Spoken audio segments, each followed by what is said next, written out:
ఎన్నికల్లో ఇచ్చిన హామీ మేరకు రజకులను ఎస్సీల్లో చేర్చాలన్న ప్రధాన డిమాండ్తో ఈ నెల 12వ తేదీన రజకుల రౌండ్ టేబుల్ సమావేశం రాజమండ్రిలో నిర్వహిస్తున్నట్లు రజక సంక్షేమ సంఘం నాయకులు తెలిపారు. ఈ రోజు రాజమహేంద్రవరం రజక కళ్యాణ మండపంలో నిర్వహించిన మీడియా సమావేశంలో రజక జేఏసీ కమిటీ ప్రతినిధులు జూలై 12న రాజమహేంద్రవరం త్యాగరాజ కళ్యాణ మండపంలో రజకుల రౌండ్ టేబుల్ సమావేశాన్ని నిర్వహిస్తున్నట్లు తెలిపారు. ఈ సందర్భంగా రజక నాయకులు పి షణ్ముఖం, కాకినాడ రామారావు, రాజమండ్రి నారాయణ, బొమ్మదేవర శ్రీనివాసులు మాట్లాడుతూ రజకుల సమస్యలు, సంక్షేమం, హక్కుల పరిరక్షణ, ప్రభుత్వ పరంగా చేపట్టాల్సిన చర్యలపై ఈ సమావేశంలో సమగ్రంగా చర్చించామని తెలిపారు.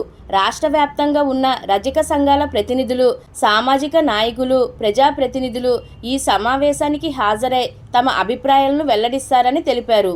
ఈ మీడియా సమావేశంలో రజక నాయకులు పోలమూరు వెంకట్రావు, నందమూరి శ్రీను, బండ్లపల్లి గణేష్, శీలం సత్యబాబు, అన్నవరపు నాగమల్లేశ్వరరావు, అక్కినపల్లి లక్ష్మయ్య, సాంబశివరావు, బాలయ్య, విజయ్ కుమార్, శైలజ, జొన్నాడ శ్రీనివాస్, నాగబోసు కృష్ణ తదితరులు పాల్గొన్నారు.